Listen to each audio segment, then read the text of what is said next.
talking the whole We've been time talking too. and nobody can hear us. That's not cool. You know Yeah. what it is? I turned the sound off at the end of the show and just forgot to hit the button to turn it back on at the beginning of the next show. So All I right, so we're apologize for that. good. Yeah.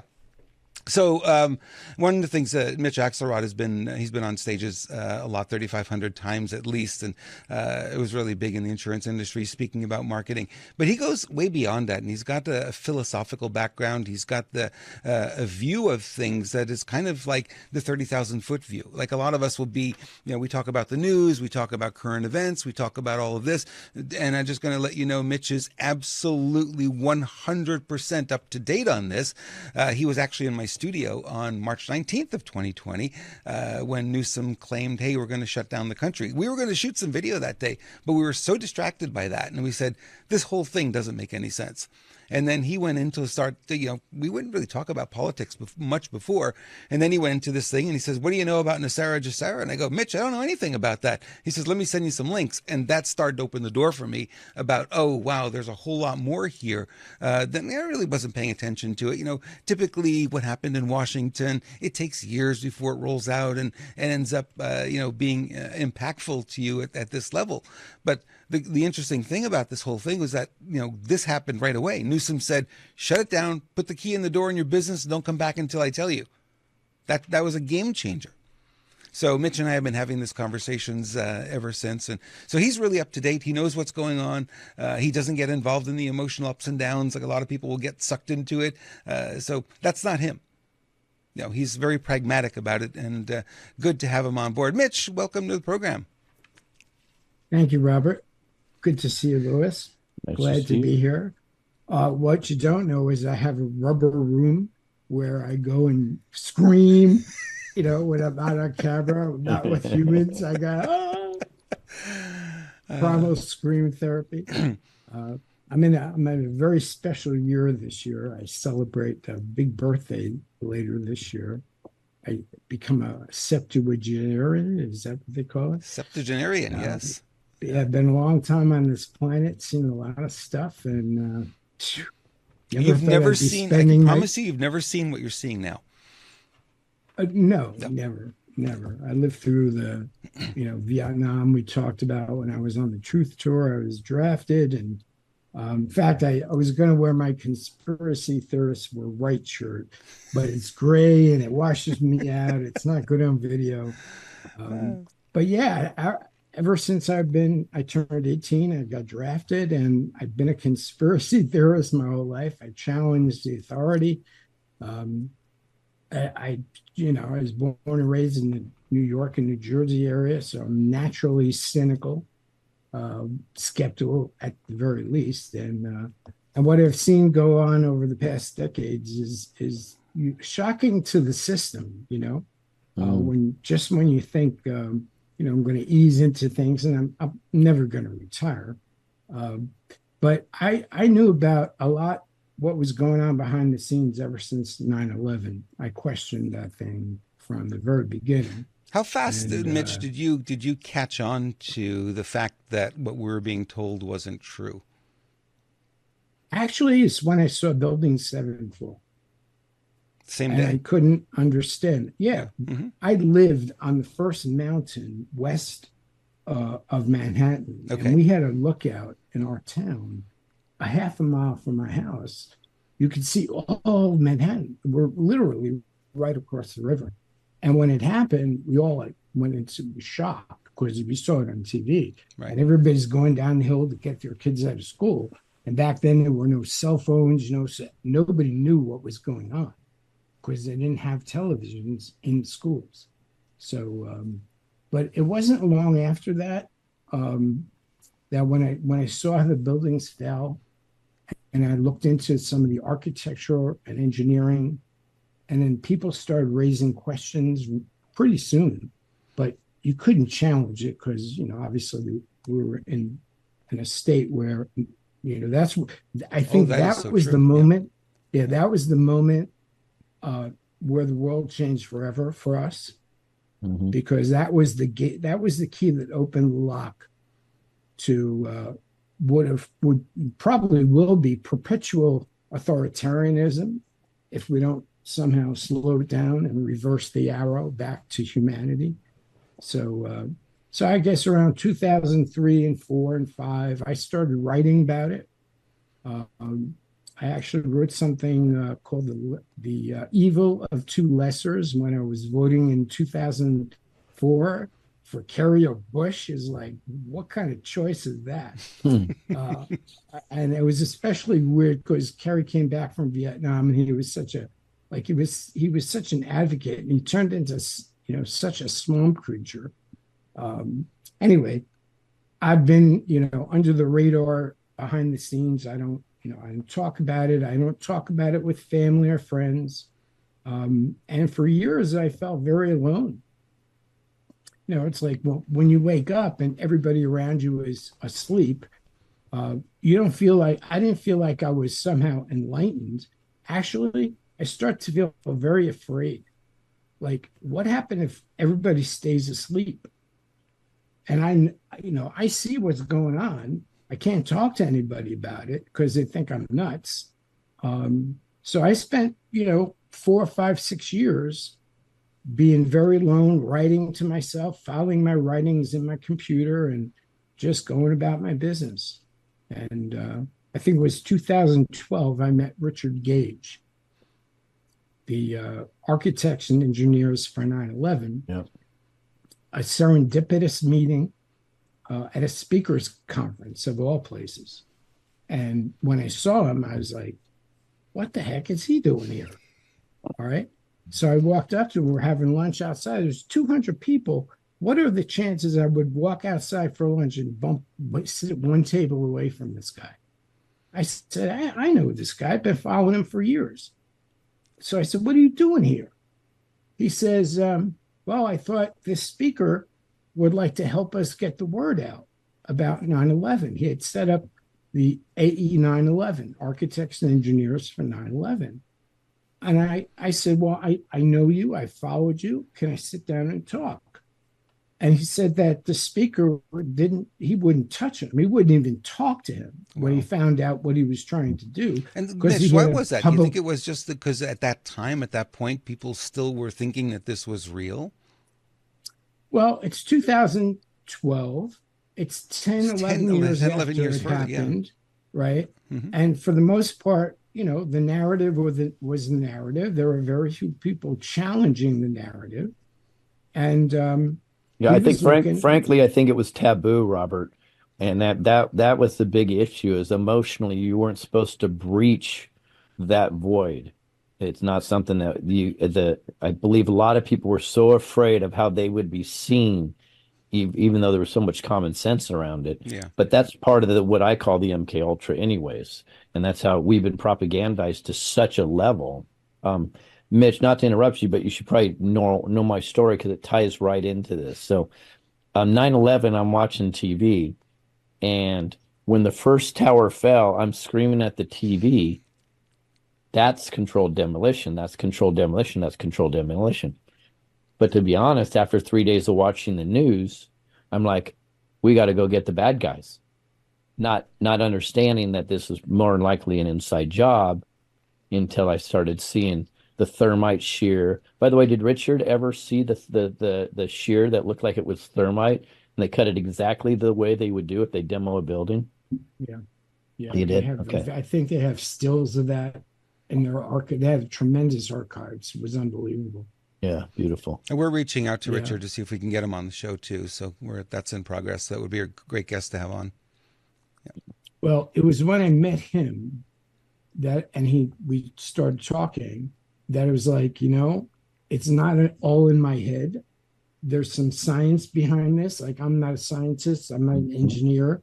I'm just a common sense person. And you had to look at that. If you weren't already clouded if you weren't already in the collective and you just believed whatever you were told or you thought you saw.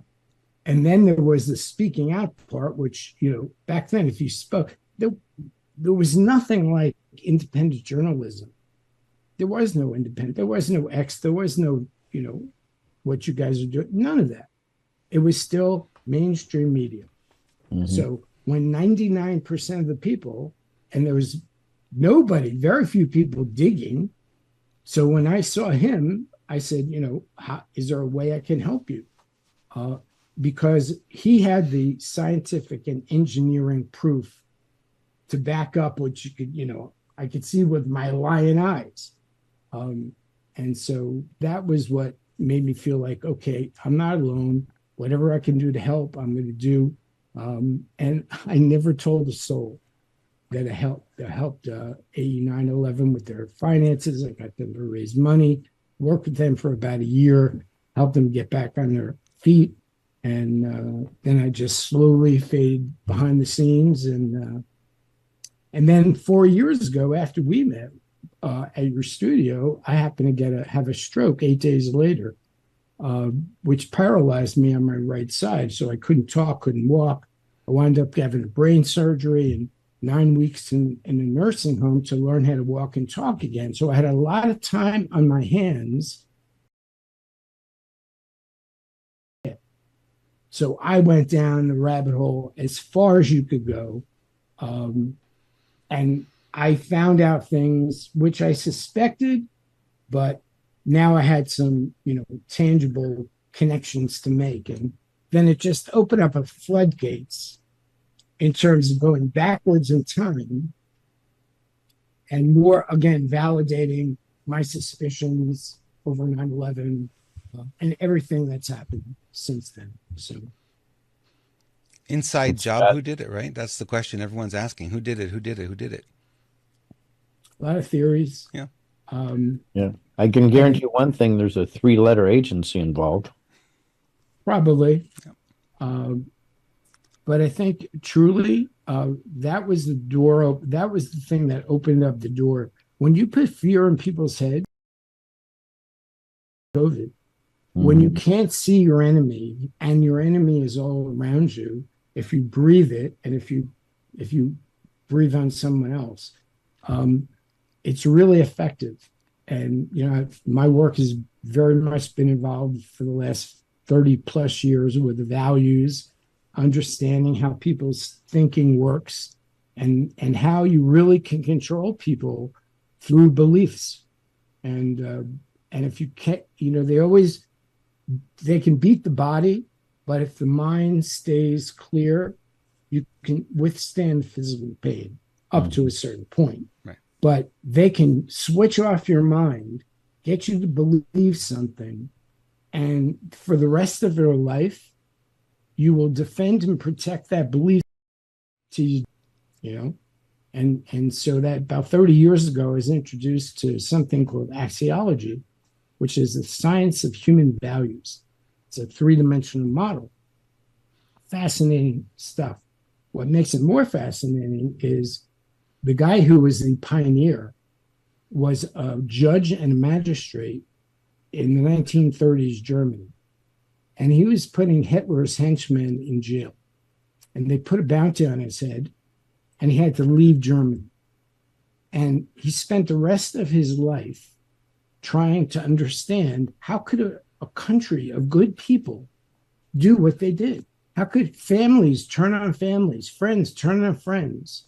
And he boiled it down to one question that was written 50 years ago.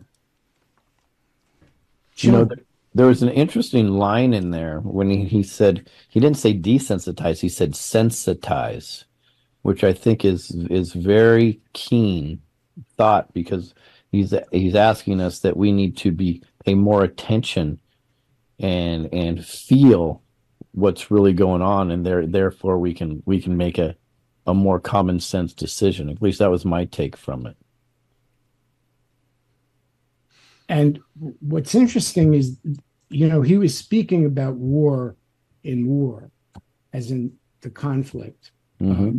But when you think about it, and I noticed this pattern a couple of decades ago, probably it started in the mid-70s, maybe the 80s, I don't know, I can't pinpoint, where America went to war. So we're on that. Mm-hmm. Everything that we find conflict over, we turn into a war on. Mm-hmm. And I always found that really interesting, that we have all these wars on things, just that war mentality, which means that you always have to have an enemy to fight. So how do you stop the war? And this happens with families too. It's happened over the last 4 or 5 years like never before, where families don't talk to each other over ideology or difference in politics or religion.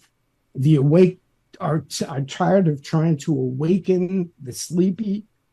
It's become a real battle just to exist and coexist, and rise above differences of beliefs and opinions to meet each other at the human level.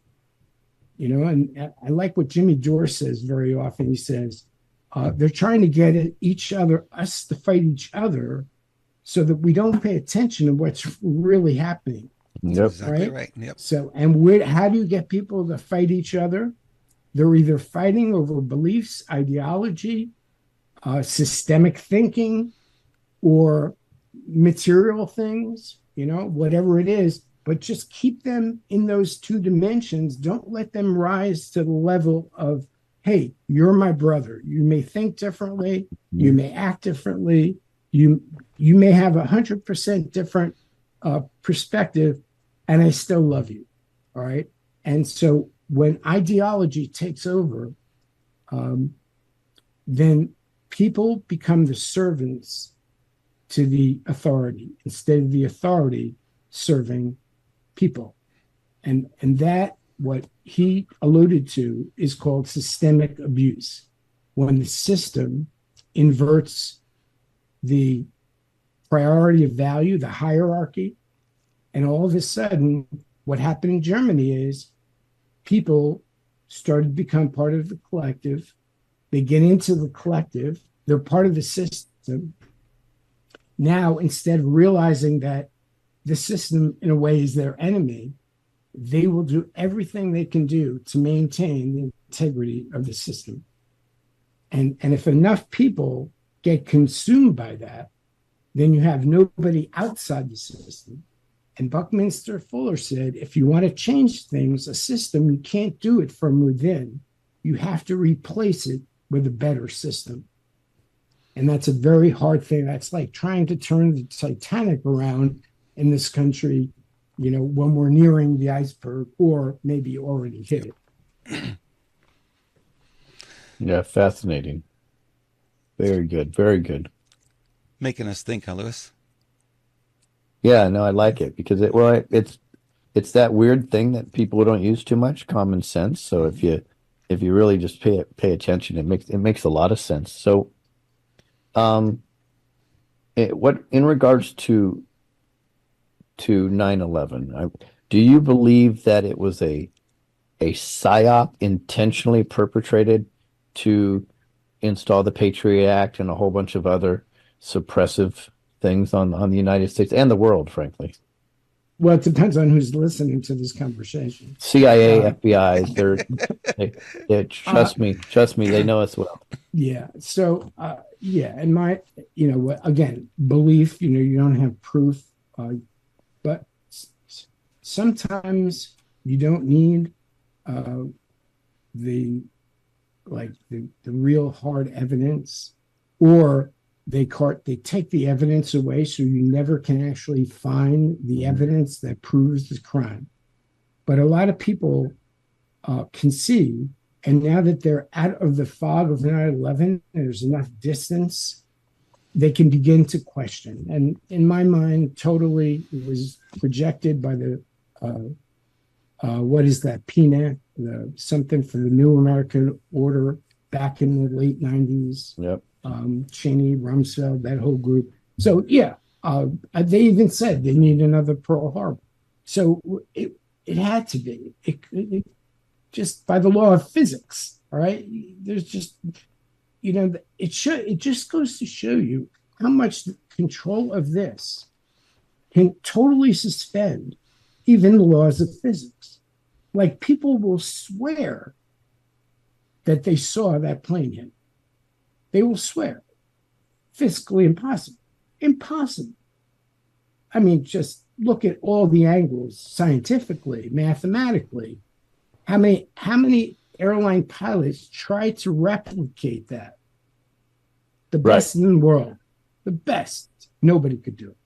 So, But these pilots on a little airport in a Cessna or Piper and a podunk simulator, they got it all figured out. Well, the worst one in that is there's not a pilot on the planet ever that could have flown a plane low enough to hit the Pentagon the way that it hit the Pentagon. So I mean that one was clearly a cruise missile or something. And the one thing I use when I'm talking to people that maybe is semi-asleep is in regards to this is two things. One is the easy one, and I just say, never in the history of the world has there ever been a collapse of a building from top down when it was hit by a plane, yet we had 3 in one day. One wasn't even hit, supposedly. I said, but let's just ask this question. And I always go to building 7, Mitch, and it's so easy. I've opened up the people that are just so closed when I say this. I say, were you aware that building 7 collapsed? Many people still don't know that. They don't know that. Exactly. Yep. I hear that. Yep. And I'm shocked. And then if they say yes, okay. Did you know that a plane never hit building 7? Did you know that building 7 was over 300 feet, a whole football field, away from the nearest collapsed building? Did you know there was a building between the nearest collapsed building and building 7? Did you know that in Great Britain, they pronounced building 7 fell 20 minutes before it actually fell? And then they're just like, what? I go, yes, all of that's true. All of it's verifiable. And oh, by the way, there's never been a building hit on the top that's collapsed from the bottom up. Never have happened. And these are steel buildings. So what do you think happened? And I asked that question, and then I'm like, zip, because their wheels start turning and turning and turning. And it's amazing how powerful questions are in opening up somebody's mind. I mean, it's and this is a rough subject, but it's a lot easier to have this discussion now. A lot of people don't know that so it's your choice. Mitch, do you remember Flight 600 TWA off of Long Island that blew up?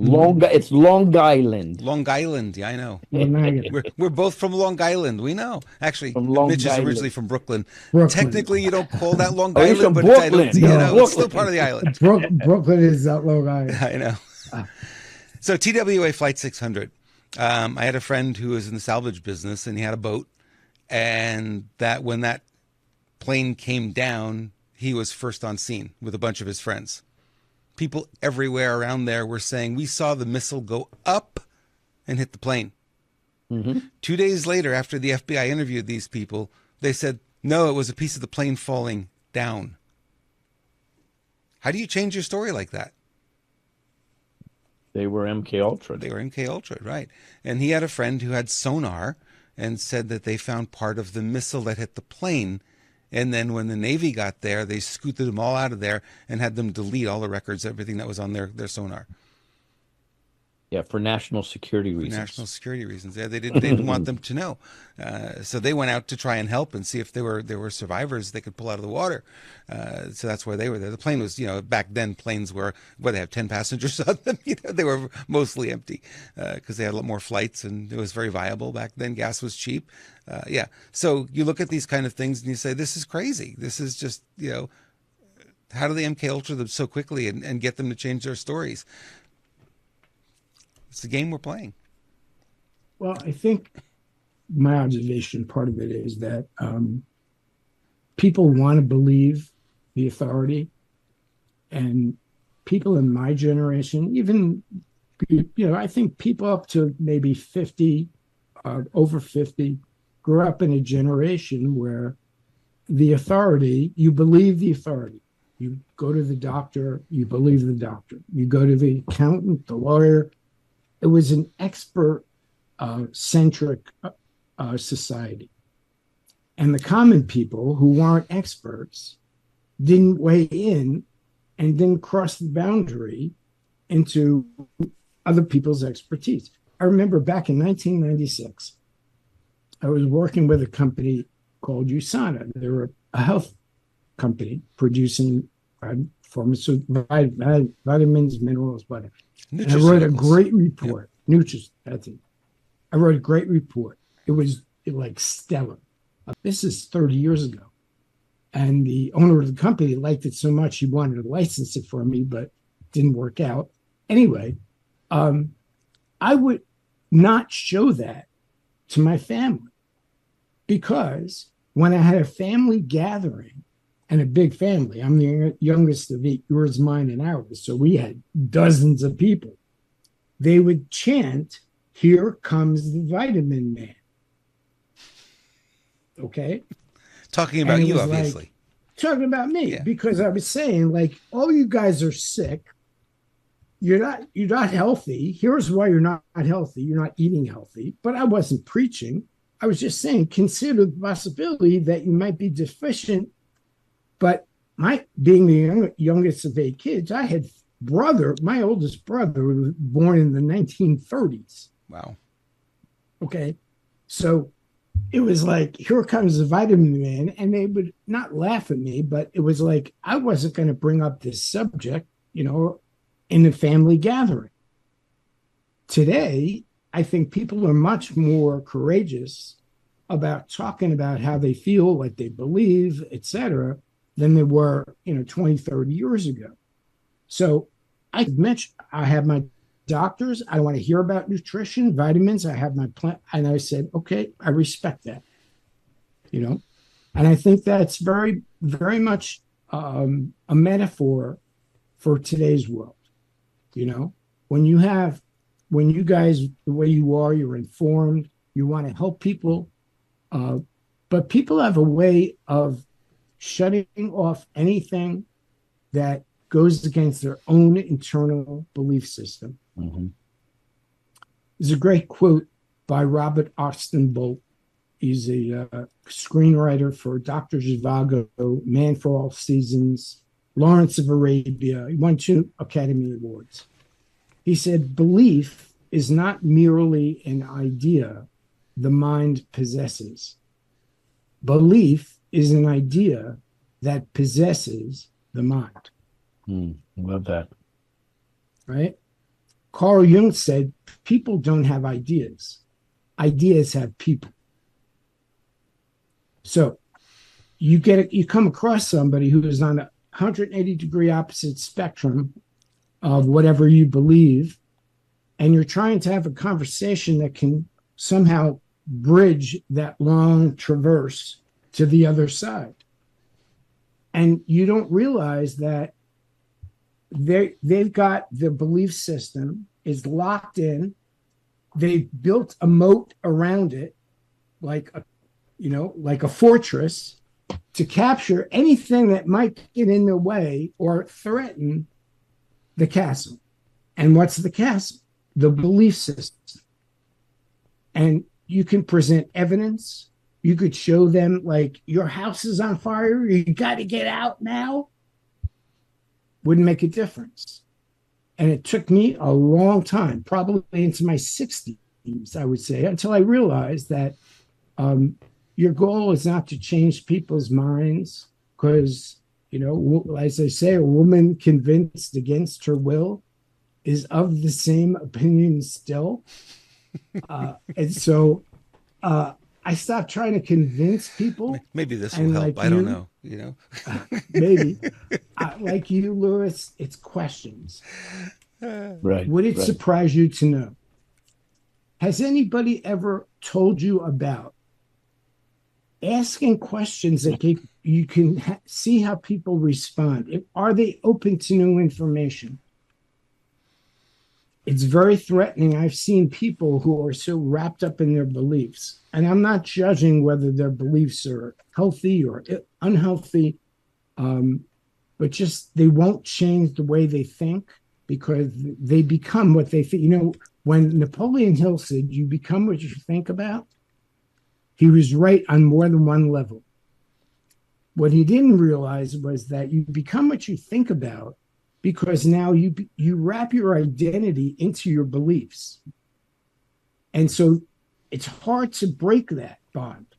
And little by little, year by year, decade by decade, you're no longer Yeah. you. You are an amalgam of your beliefs, your identities, your beliefs. And some people can't separate who they are from what they do, from what they think. And those are the three dimensions. I call them soul, role, and goal. Cool. And We're in going to the get, let's world, get into that in a moment. We're going to take a quick break, Mitch. We've got to talk about the things that keep this show rolling, and then we'll get into that because that's a great conversation. And I want to hear the Buffalo story too that you talked about this morning. Buffalo Girls going to come out tonight? Buffalo Girls going to come out tonight. All righty. All right. I think it's time for a little spray. What do you think, Lewis? Oh, my Lord. You Where's got any my spray there? Eric, I do have it. Look at this. Look at it. I need it today, too. I need it today. Oh, we both need it. Oh, good. Oh, You know, wow. a lot of things that Mitch is bringing up makes a lot of sense, and you know, it ages us, certainly, no question. And you know, what we want to do is try to maintain our strength through all of this, because getting weakened physically you won't be able to deal with what's coming, right? All the challenges that we're being faced with, and it doesn't seem like they go away. We wake up in the morning and we look at the news, and oh my gosh, this too. Oh my gosh, this too, and it just kind of hits us and hits us and hits us. It may not have an impact immediately in smoking, and then one day the house of cards comes down, right? So you want to make sure that you're doing things to help you. This is Neumi Skin that we've been spraying on ourselves, and why Lewis looks like he's 22 right now is because he's been using it every day. And I understand that somebody in your house has it all over the place and sprays you every time you walk by. Yeah, I mean, I think she's trying to tell me something. My wife doesn't greet me with a kiss anymore. She greets me with a spray in the face of Neumi. So, okay, she wants to keep me young, I guess, or young look. Right. This is a glutathione product, a nanoparticleized glutathione product. And what glutathione does, it helps you with oxidative stress. Why do you age? What's going on with your skin? A lot of it's oxidative stress. Right, so you're exposed to pollution, you're eating pollution, you're breathing pollution, you're drinking pollution, and it's coming at you all day long. So you know, this helps with it. It helps you with your skin, helps tighten the skin, helps lighten the skin, helps remove some of the spots. Will go away. You'll notice some things like that. The owner of the company, Stephen Scott, did one hand and not the other, and there's a before and after shot on the website. It's like, that's not the same guy. And a lot of the women that we know do this. One thing you'll hear from them very often is they're wearing less makeup, less to cover up because they're starting to glow again. And some actually go with no makeup, which they wouldn't even have thought that would be possible. So that's for the skin. And then if you want the internalized version, the version that you put in your mouth and swish it around for a couple of minutes, 2 capfuls, and swish it around for about a minute or two, swallow the rest, and it goes right into the bloodstream under the tongue, sublingually goes into the blood, goes right to where? Where's glutathione used? It's used in the liver for what? Detoxification, helps you sleep better, helps you have more energy. It does a lot of cool things. We get a lot of stories from people who are using it and say, I can't live without it. I have to have my Neumi. I have to have my Neumi. I feel you. Look at Lewis's hair. Used to be like mine. Now look at the color. Changed. It's crazy. Yeah, it changed. And for the ladies, we have one more product we'd like to talk about, Neumi Hers, or as Lewis says, Hers for Hims.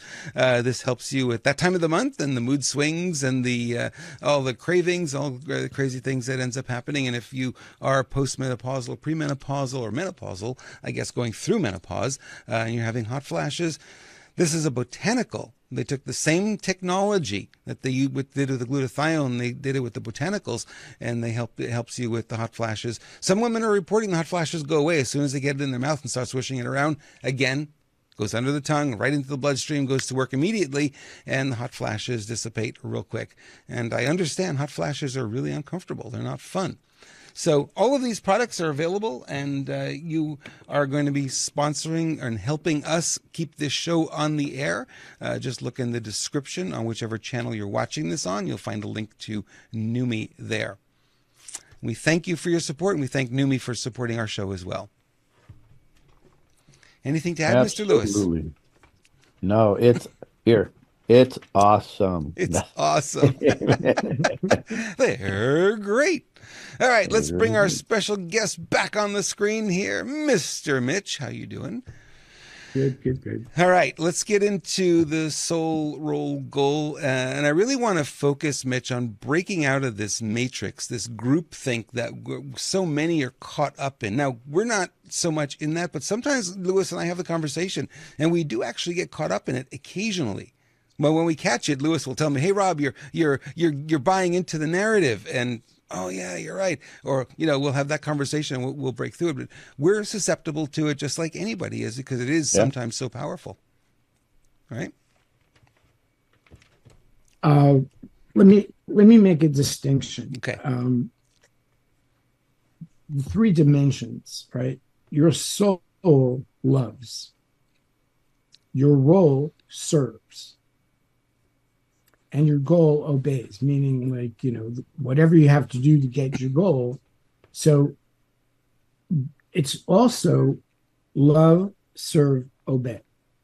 All right. You love people, you serve the practical, the realistic, and you obey the law. Those are the three. So now you get down to a question, which is I would say the existential question of life. Which way does the arrow point?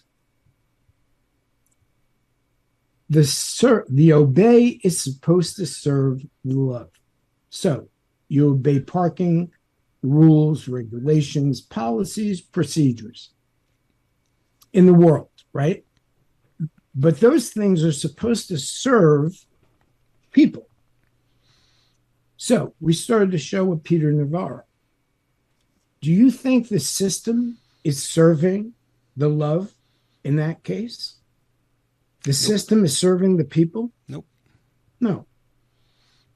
You have an inversion of value called systemic abuse. When it gets to the point where people, the love is serving the obey, you have a perversion of value. Our entire world is suffering in different parts of the world, different parts of our lives, politics, economics, theology. What you can pick any portion of life, any vertical of life today, and you see if it's not already, it's well on its way to where the people are now becoming the servants to the rules, the policies, the procedures. So this country was built on autonomy, the individual, which is the intrinsic value of life. Every individual is unique. Individual, that's who we are. Intrinsically. Extrinsically, in the real world, we're all different because we have different clothes, different life, different things, material things. That's the world of comparison. It's the world of power. It's the world of ego, let's say, right? And then that's what you do. And that's where you serve. When you get to what's known as the systemic world, you're now in the world of ideas and concepts. So you have the rule. The law is not moral. There are how many of the thousands of laws are immoral? What happened this morning was immoral. They took the rights of a person away, and they did it systemically. It's no different than the passage I read earlier about a war. It's just a different war. And every war, you have to get people to buy in to the war system. Yep. Whether you're talking about ideology, DEI, anything. So you can look through the prism, this three-dimensional prism, and say, okay, who's the master? Who's the servant? And I think we're teetering, if we're not almost past the point of no return. The Patriot Act started it, probably started before then with all you talk about, MK Ultra and all that, but it was never conscious. It was never like in your face. You got to take your shoes off at the airport. And here we are 20 something years later, and we're still taking our shoes off at the airport. Mm-hmm. You can't bring a bottle of water You could bring it on the plane if you get it in the terminal, but you can't bring it from your route. People buy into it. Yep. So we've gotten to the point where if you grew up where you believed the authority was of a higher value than your autonomy, you grew up in an inverted value system. And that's where we are today. So I'm going to read you a quote from this book. I memorized it. It's profound. And this kind of leads to where Robert and I were talking this morning. He says, our lore is full of stories of men who have given up their lives for the sake of what they think or what they have or what they want. But how many have given up what they think or what they have or what they want for the sake of their lives? When I read that, I was like, oh my God. Yeah. Every day we give up. We give up our well-being. We give up our peace, our sanity. You have to put a timer when you go down the rabbit hole and say it's time to get out, right? Because you can make yourself in a state of perpetual anxiety just looking around the world. It's what's going on. And, being in my golden years, I never thought I'd be thinking about, like, what's going to happen tomorrow. I thought I'd be cruising and lay at the beach. Of course, I would never retire. But I'm saying just that mentality of a constant state of anxiety. And so we have like 90% of our country, our world, is in a heightened state of anxiety all the time. And you need respites from it. It's funny, when the internet started, you had to opt in to things. Now you have to opt out. Because once you get in, it's like the Borg has assimilated you. And so when you meet people who are in the Borg, it's like they don't want to come out. When you think about our country's founding, it was a very small number of people who did the heavy lifting. And I think part of what the truther movement misses is that the idea, I don't know how, I saw a meme somewhere. It's like, it's past the time trying to wake up people.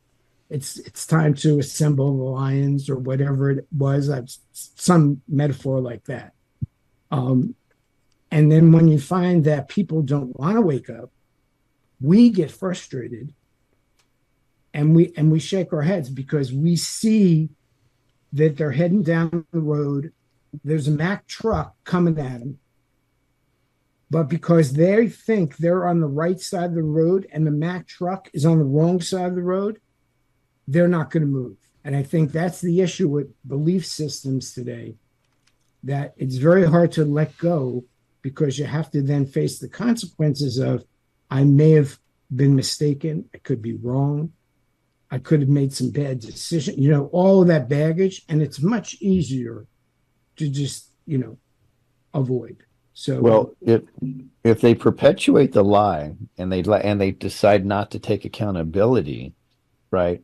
It is definitely easier to be the ostrich and bury your head in the sand for your selfish nature. My wife deals with this daily. So she's a hairdresser, and this is no exaggeration. She's had people in her chair go, no, I don't want to hear this. Please don't tell me. And almost la, la, la, la, la, la, la, right? And she's dumbfounded. Like, are you kidding me? How would you not want to know about this? Because they don't want their little bubble disrupted that they created. And that is the height of selfishness. That's not even Edwin Burke's, when good men do nothing speech. That is the height of selfishness. When you intentionally say, I'm opting out of anything bad. I don't want to hear it because it'll affect me. And the reality, and I think you kind of touched on this, what happens is suddenly that one popping of that bubble opens everything up, because now it's like, Okay, what decision did I make to perpetuate this? How am I accountable in regards to this? And oh no, now what work do I need to do moving forward to fix this? And those are three things that people love to avoid. And this is what we've been really working on with Robert and I on this program. So most of the Patriot platforms are informational. We are informational, plus we are in service. Is Robert and I tend to be. We want to teach people the tools and motivate people to take back your communities on your own. And we're working really hard in the background. People don't even know, because the last thing that we can do is not live by example. But we understand the ramifications when Robert and I talk is if we don't do something, the reality is okay, so Mitch, Robert and I have the formula to have 500,000 viewers within a year. No problem. But what it doesn't include is us working to build a people's army to take back our communities / states / countries worldwide. That's what that business model lacks. So we have made a conscious effort to build slow and be of service to we the people and forget about everything else, as two New Yorkers might say. Forget about it.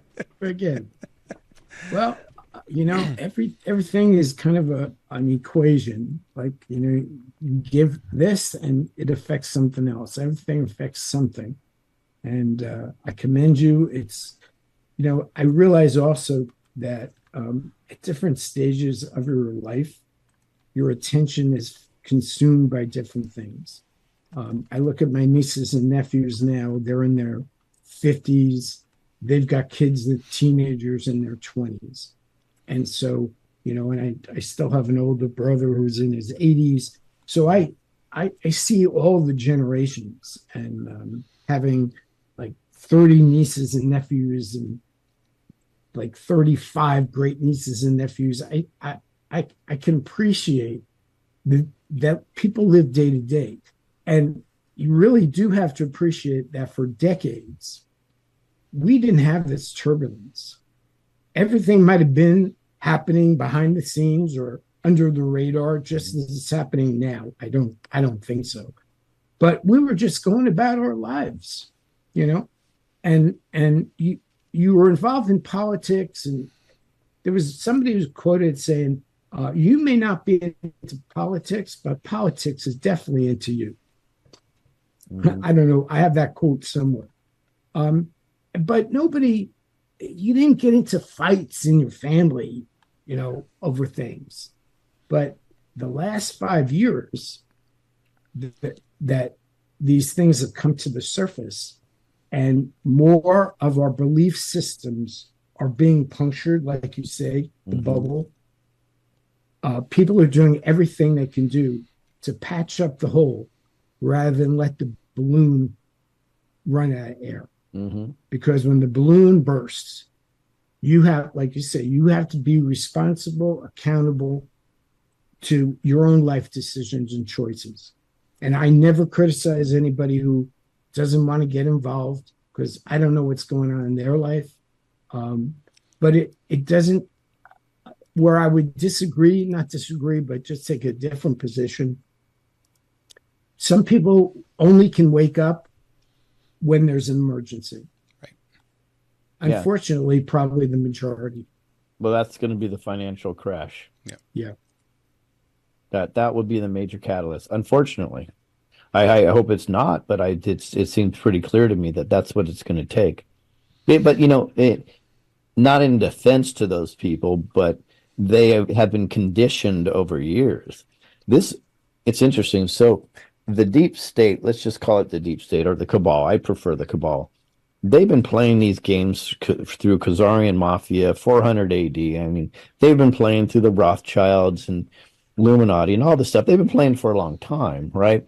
When they really started to get active on say a very specific level was in first in 1871 when they jacked with the Constitution, and then in the early 1900s, and then the 1930s they went off, and then in when Pearl Harbor happened, most people still believe that that was a natural attack. It wasn't. FDR knew about it 2 weeks before it happened. He needed that to happen to galvanize the American people, right?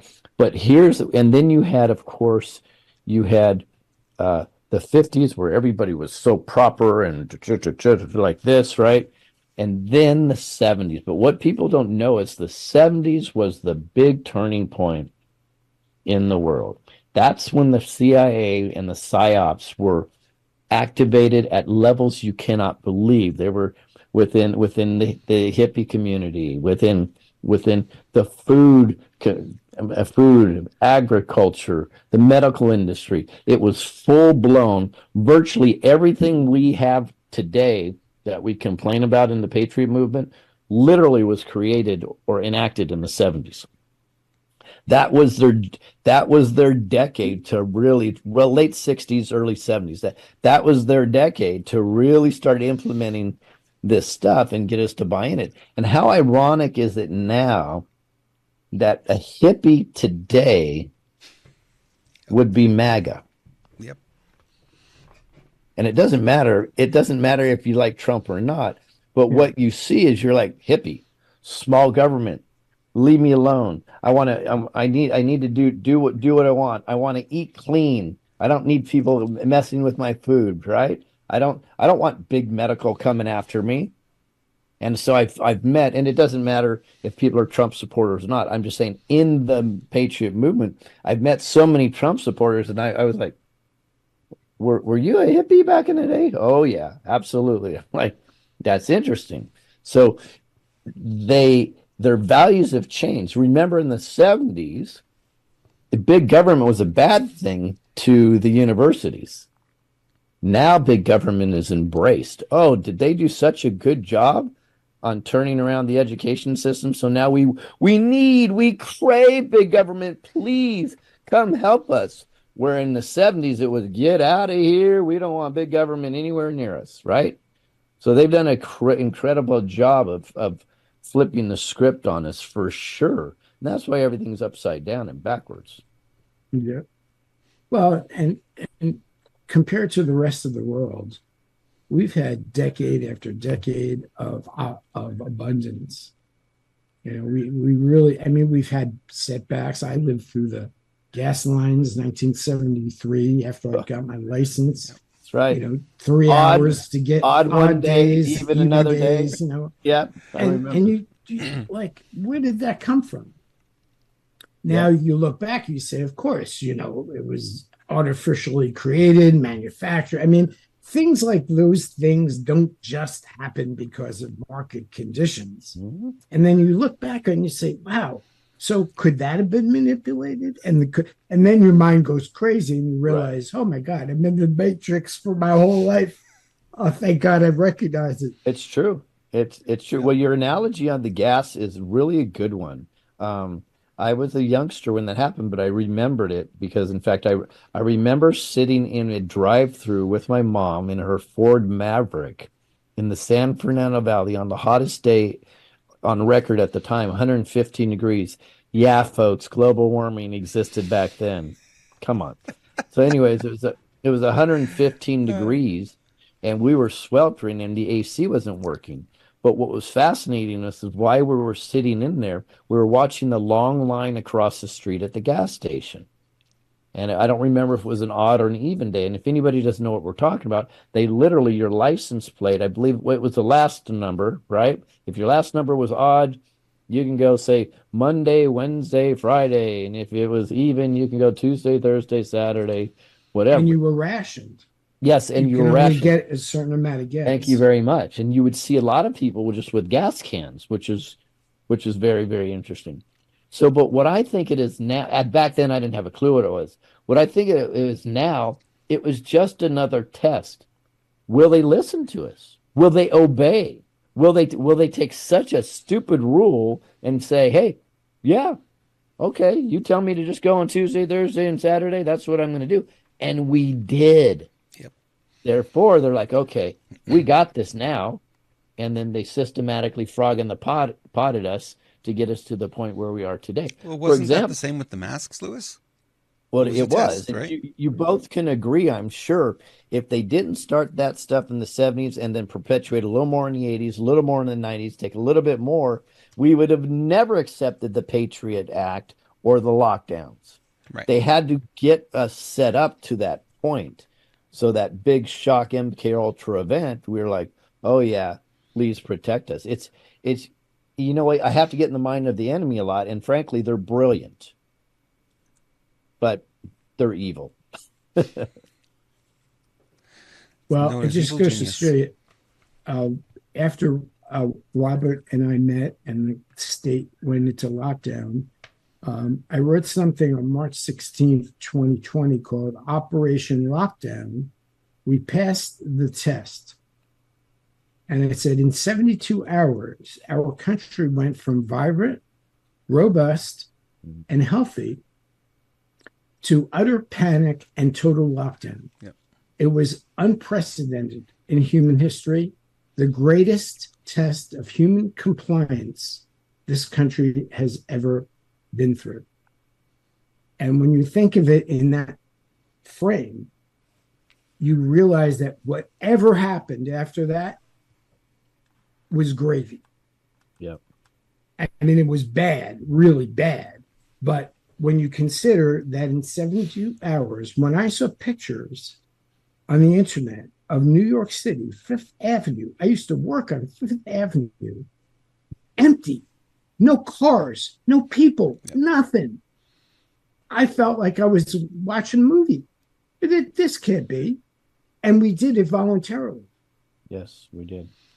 For something So it shows you the invisible. power. Well, that was We the did it for- perfect. That was the perfect enemy, right? You couldn't see it, smell it, taste it, feel it. I can't believe this. And as soon as that was done, it was over, and it served its purpose. You notice how they took down all of the tickers on, Yep. it just disappeared. Like in unison. You've probably seen that meme where all the newscasters are saying the exact same words, That's right. across and it's like, oh my God. So I mean, it's like the signs are sometimes right in front of us, but we're looking out there. So one of the things that I try to do is get people to see, what's right in front of you that you might be ignoring, but that could be coming up on you like a Mack truck. Mm-hmm. And do you want me to point it out, or would you rather just say, I'm in the right here, I'm going to keep driving? Okay. But at least now you're driving into a Mack truck. Okay, Buffalo story. Real quick, though, I found out a long time ago, and I'm sure you may agree with this, that people would rather be right than get it right. And the ego takes such precedence for them, unfortunately. Yeah. They'd rather be right than be happy. Yep. Be right than be healthy. Yep. So true. Okay, Identity so politics. we're gonna go Buffalo, and then we're gonna sign out. Is that right, Robert? Yep. Okay, what's the Buffalo? Okay, so Buffalo girls come out Buffalo tonight. story, guys. Let's go. That's how the Indians used to get the buffalo, right? They used to get them stampeding, and the buffalo would get running, and all the buffalo they'd run them off the cliff. Okay, and that's what happens when you're in the herd. When you're in the herd, and you're not conscious that you're in the herd. When the herd starts to run, you have to run with the herd or you get run over. You have two choices: get run over or start running. And the majority of people start running because they don't want to get run over. They don't stop to think about stepping out of the herd. They don't realize that they're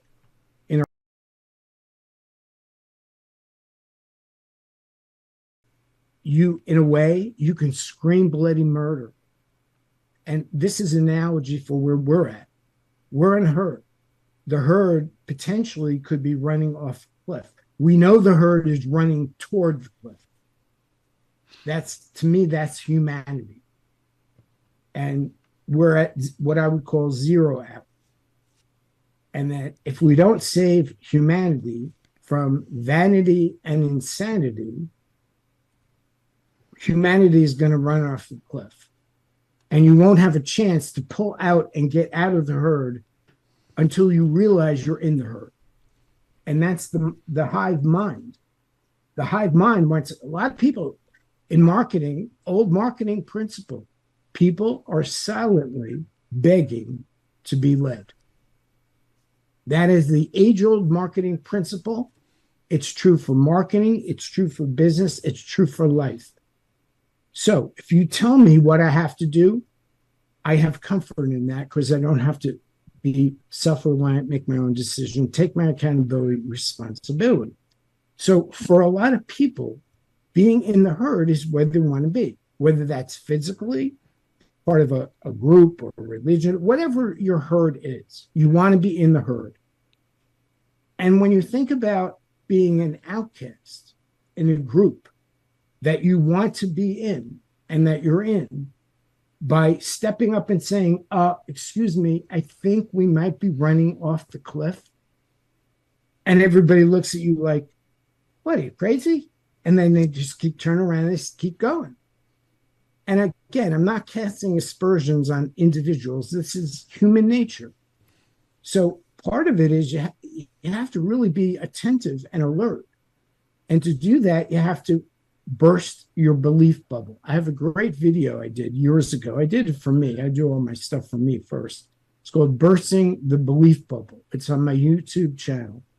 And it's all about how you set your beliefs in stone, and then you spend your life defending and protecting rather than challenging, questioning, laughing at your beliefs, letting other people challenge it so that you can look at it from a different angle and see if it's still working for you. So I don't know if I said it. I might have said it this morning, but I'll say it again anyway. Here's how you test your belief system. It's very simple. If your beliefs don't love and serve you, or love and serve the people you love and serve, you have to ask yourself, why am I holding on to that belief, that thought, that notion, that ideology? Or is full of stories, but how many people would be willing to let go of their beliefs, their thinking, what they want, what they have for the sake of their life?